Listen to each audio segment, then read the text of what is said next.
Imagine being locked away, not for a crime, but for your ideas and where you came from. This is the shocking true story of immigrant anarchists in 1880s America. Subscribe now and discover the secrets behind fear, injustice, and courage that history almost forgot. The moment began with a flash, not of light, but of fear. It was May 4th, 1886, and Chicago's Haymarket Square buzzed with tens of thousands of workers demanding fair hours and better lives. They chanted, they listened to speakers, they believed in change. But in an instant, everything shattered. A crude bomb exploded near the police line. Dust and smoke filled the street. Officers fell. Civilians screamed and ran. In a heartbeat, a peaceful rally turned into chaos. But what made this explosion terrifying wasn't only the blast, it was what came next. Police fired into the crowd without clear orders. People who had come for justice suddenly found themselves hunted as criminals. Within hours, newspapers were filled with one name: anarchists. People who opposed government power and wanted radical transformation. Many of these anarchists were immigrants, men and women who had come from Europe hoping for freedom and opportunity. Now they were being blamed for terror, bloodshed, and threatening the very soul of America. The city shut down. Guards surrounded meeting halls. Streets were watched. Every immigrant with radical ideas, even those who had nothing to do with the Haymarket bomb, became a suspect. That very night, dozens of these immigrants were rounded up, dragged into jail cells, and labeled threats to national security. In the darkness behind bars, their fates were no longer determined by facts, but by fear. And yet, not a single clear witness saw who threw the bomb. Not one defendant was caught at the scene. Still, Chicago's police and politicians wanted someone to pay. The evidence was shaky, the confessions were confusing, and the world was about to watch as fear, not truth, shaped their fate. But what happened next would shatter lives and expose the deep fear growing across America, a fear that would spread far beyond Chicago and reach the highest walls of prisons from the East Coast to the plains of the West. To understand why this moment exploded into something much bigger, affecting hundreds of immigrant workers, thinkers, and families, we have to go back in time, before the blast, before the arrests, before the fear became a movement. Before the bomb, dreams of a new world. In the decades after the Civil War, America was changing faster than most people could follow. Factories sprung up in cities like Chicago, New York, and Boston. Trains and steel mills worked night and day. But while the nation grew rich, the workers stayed poor. Long hours, low pay, and dangerous conditions were normal. Families lived in crowded tenements. Children worked in mills. Many people felt trapped in a life of endless labor. Thousands of immigrants arrived from Europe, hoping for work and a chance to build a better life. They came from places like Germany, Italy, Poland, and Russia. Some brought with them new ideas about justice, equality, and workers' rights. Among these ideas was anarchism, a belief that people could organize society without oppressive government control. Anarchists did not believe in chaos. Many believed in fairness, cooperation, and freedom, but their radical language frightened many Americans. As more workers struggled, unions grew. Leaders spoke openly about fair pay and humane hours. Newspapers printed fiery editorials. Organizers held rallies where immigrants and Americans joined hands. The power of these gatherings shocked factory owners and authorities alike. They saw a rising force, not just physically, but intellectually, that questioned the existing order. The spread of these ideas wasn't secret. Lectures were held in crowded halls. Clubs debated politics and liberty.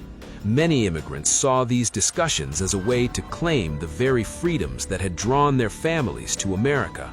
But to others, especially lawmakers and business elites, these voices seemed dangerous, unpredictable, even un-American. Tension built.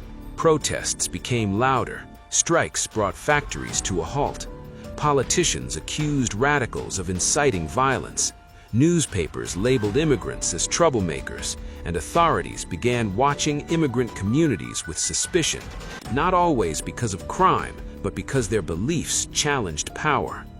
Just weeks before the Haymarket rally, a strong movement had pushed for a nationwide strike advocating an 8-hour workday.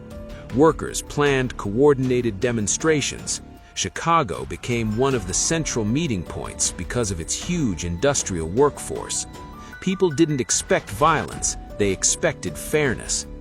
But in a moment, one explosion would turn hope into fear and voices into suspects. When the Haymarket bomb detonated, it wasn't just force that blew apart the square.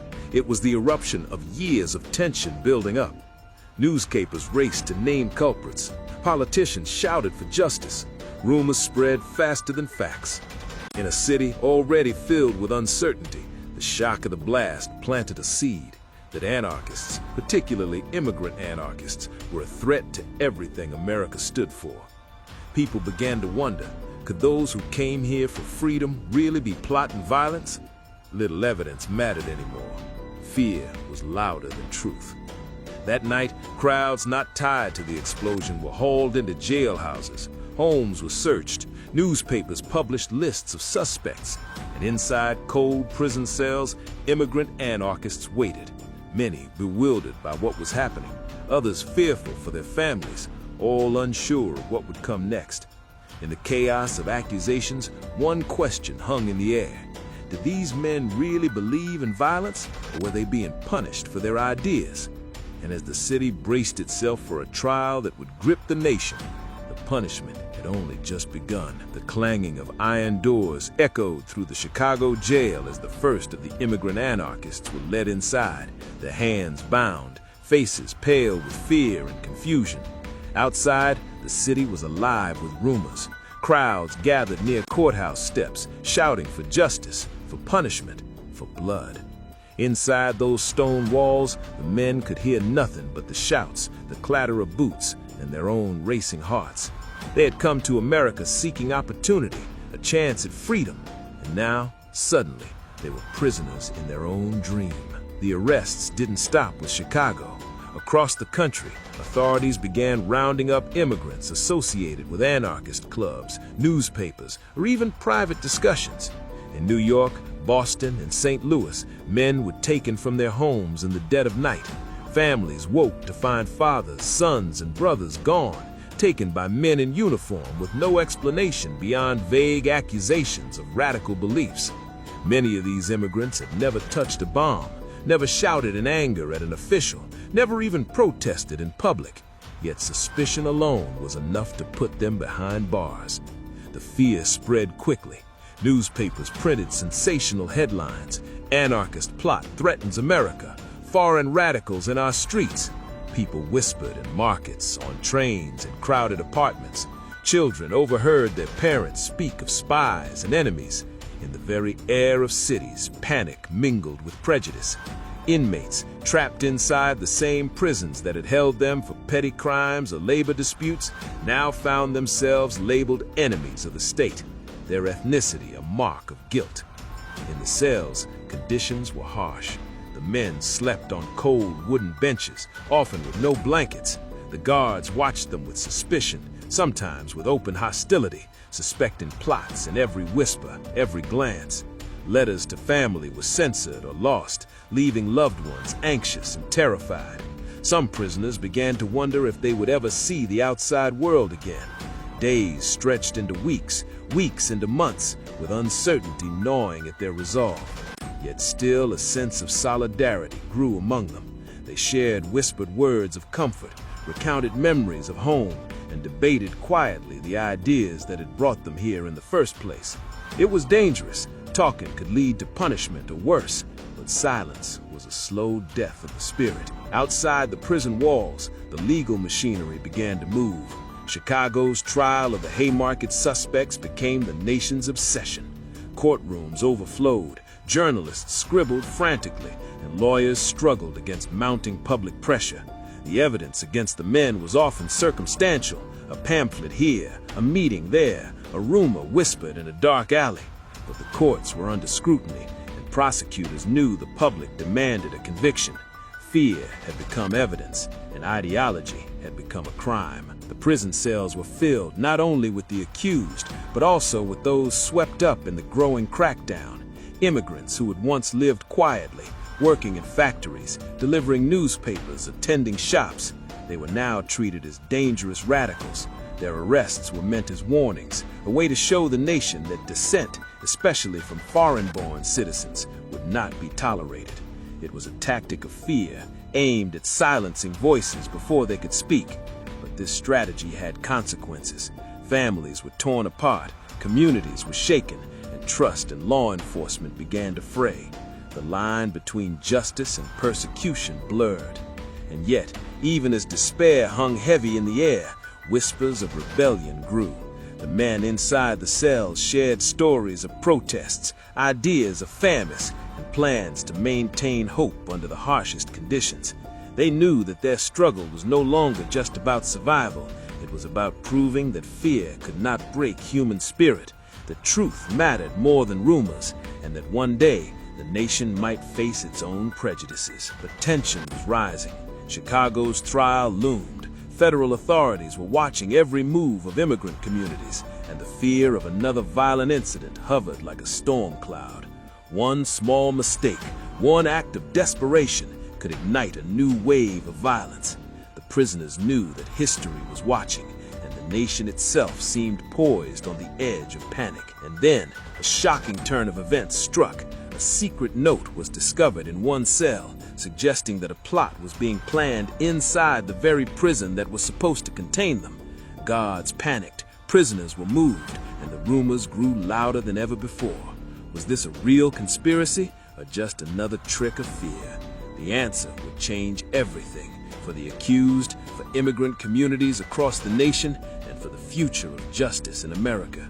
The city waited, tense and uncertain.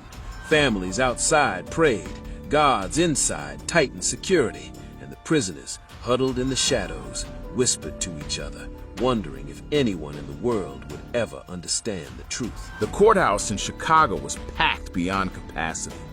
Journalists elbowed their way through the crowd, scribbling furiously in notebooks, while citizens craned their necks to catch a glimpse of the accused. The immigrant anarchists, once ordinary men seeking work and a better life, now stood in front of the court, faces pale, hands shaking, eyes betraying both fear and defiance. The air smelt of sweat, dust, and tension. Every whisper seemed amplified. Every glance felt like accusation. The trial of the Haymarket defendants was unlike anything America had seen before. Prosecutors painted a terrifying picture. Foreign-born radicals plotting to destroy society, to bring chaos to cities, to murder police officers and threaten the very foundation of the nation. They called the immigrants dangerous conspirators, even when evidence was thin. Most witnesses described little more than speeches, meetings, and pamphlets, ideas, not bombs. But in the eyes of the public, ideas had become crimes, and fear had become proof. The defense attorneys struggled to make their voices heard over the roar of the crowd outside and the political pressure inside.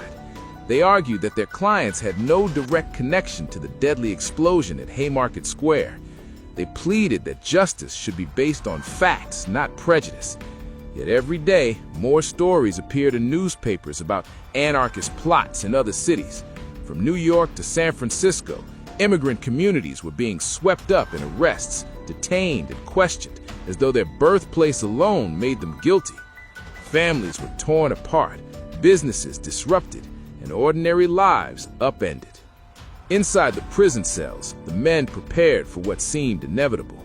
The walls, once merely cold and confining, now felt like a symbol of a nation's fear. Guards were stricter than ever. Conversations were monitored. Any attempt to communicate with the outside world was punished. Letters were delayed or destroyed, leaving families in anguish. The prisoners' minds were filled with uncertainty, wondering whether they would ever see freedom again. Yet even in this despair, their resilience grew. They discussed ideas quietly, comforted one another, and held on to the belief that truth might eventually prevail. But as the trial unfolded, the nation became increasingly polarized. Protesters gathered outside the courthouse, some demanding mercy, others shouting for execution. Newspapers published sensational headlines every day.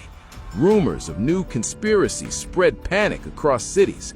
In Boston, authorities raided anarchist clubs. In St. Louis, immigrant communities were monitored closely.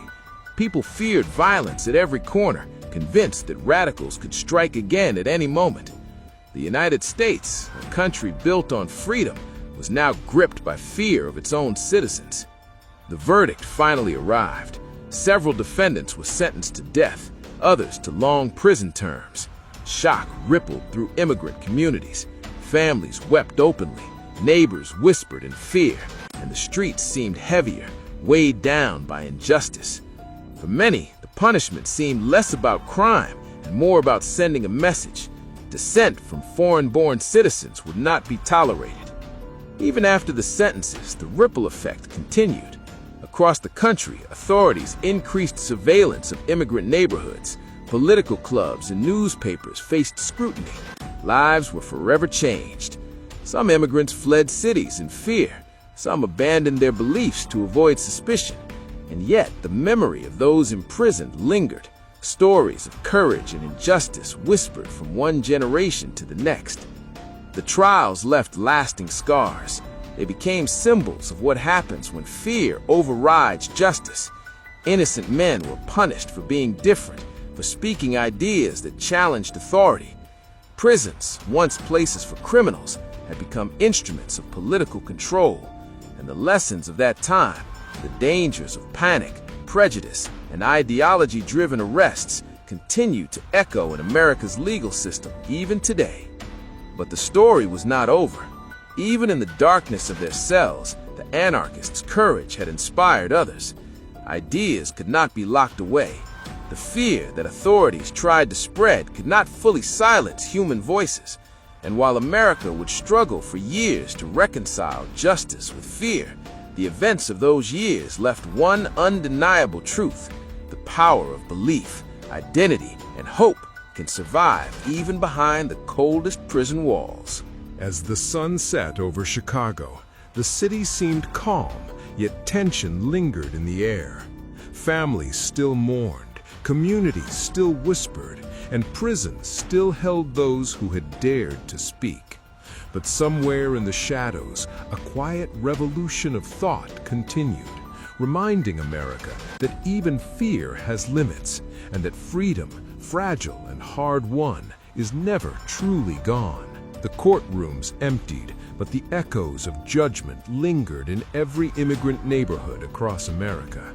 Chicago had sentenced the first wave of anarchists, but the fear they sparked had already spread coast to coast. Families still huddled in cramped apartments, whispering warnings to one another.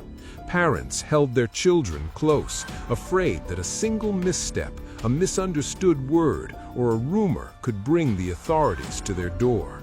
What began as a single bomb in Haymarket Square had ignited a nationwide panic, and no one felt safe. Not even those who had never protested, never carried a pamphlet, and never raised a voice against authority. Prisons across the country swelled with immigrant prisoners accused of radical beliefs. In New York, men were held in windowless cells for weeks, interrogated relentlessly.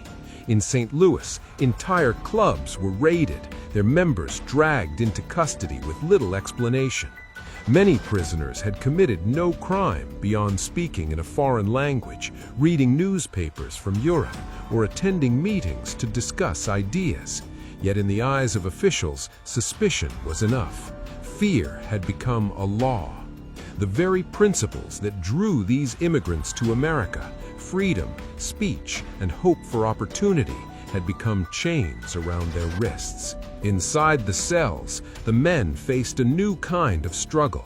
Some resisted, demanding their rights and asserting their innocence. Others fell into despair, haunted by the knowledge that the outside world had turned against them. Guards watched with suspicion, believing every whispered conversation or shared glance was part of some hidden plot. Letters from family were rare or censored. Visitors were questioned thoroughly. In some prisons, men slept on hard benches or the cold floor, clothed in uniforms that marked them as criminals simply for their beliefs. Yet even in these conditions, the prisoners found ways to resist quietly. They shared knowledge, comforted each other, and passed down ideas of justice, keeping their spirits alive behind the walls that were meant to break them. The trials and arrests sent shockwaves through communities. Newspapers ran headlines declaring that anarchists were a threat to the nation, warning citizens to be vigilant. Immigrant communities were divided. Some fled the cities in fear.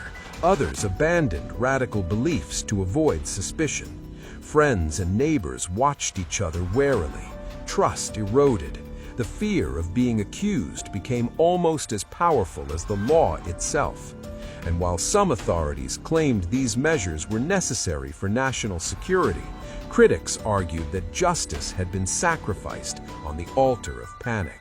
Over time, the story of the Haymarket anarchists became a symbol of both injustice and resistance. Executions were carried out, prison terms served, and some prisoners were eventually released, but the mark of fear remained. Immigrant communities had learned a bitter lesson, that in times of panic, the innocent could be punished and ideas could be treated as crimes. Yet even as the nation tried to suppress dissent, the memory of courage, resilience, and the fight for freedom endured. Books, articles, and later histories told the story of men who had dared to speak, even when speaking was dangerous. The anarchist scare also reshaped America's prison and legal systems. Authorities introduced stricter surveillance of politically active immigrants, expanding powers that would later influence national security policies. Courts struggled to balance public pressure with justice. Newspapers had shown the power of sensationalism to sway public opinion, and communities began to understand the dangers of prejudice and panic. And while the events of the late 1880s and 1890s were born of fear, they ultimately sparked conversations about fairness, civil liberties, and the rights of all people, even those considered outsiders. And yet, the shadow of the Haymarket era lingered. The prisoners' stories whispered among families and communities reminded future generations that freedom is fragile. They showed how fear can turn justice into punishment, and how even a nation built on liberty can falter when panic rules the day. As America moved into the 20th century, the lessons of immigrant prisoners, anarchist fears, and prisons filled with those accused of thought alone remained a cautionary tale, one that continues to echo today. The anarchist scare did more than punish a few immigrants. It changed the way a nation thought about its people, its laws, and its own identity. It proved that courage could survive even in the darkest prisons, and that fear, no matter how powerful, could never fully silence the voices of those who dared to dream of freedom. Years passed, but the echoes of fear from the Haymarket bombing and the anarchist arrests did not fade. The streets of Chicago, once crowded with rallies and the shouts of workers demanding justice, were quieter now. Families that had lost fathers, brothers, or sons to prison watched their children grow up with the memory of fear and suspicion hanging over every immigrant neighborhood. The nation had survived the panic, but the scars it left behind were permanent. Prison walls, once seen as a place to punish criminals, had become symbols of a broader struggle. They held not only those who had committed violent acts, but also those imprisoned simply for their ideas, their foreign birth, or their association with radical movements. For the immigrant anarchists, their imprisonment had been a test of endurance. Some had lost hope, some had clung to solidarity. All had learned that ideas, even peaceful ones, could be twisted into weapons against the innocent when fear dominated the law. Across America, communities carried these lessons forward. Activists, reformers, and future labor leaders cited the Haymarket trials and subsequent arrests as a warning about prejudice, panic, and the power of propaganda. Prisons slowly changed, labor laws evolved, and courts began to recognize that ideology alone was not a crime. But even with progress, the tension between freedom and fear remained. Immigrant communities learned to navigate a nation where suspicion could fall on anyone who was different. The anarchists who survived their prison sentences returned to life with heavy hearts and cautious eyes. Many never spoke publicly again. Some fled to other countries, seeking peace after years of persecution. Others remained quietly in the United States, carrying the memory of what had happened and sharing their stories in whispers.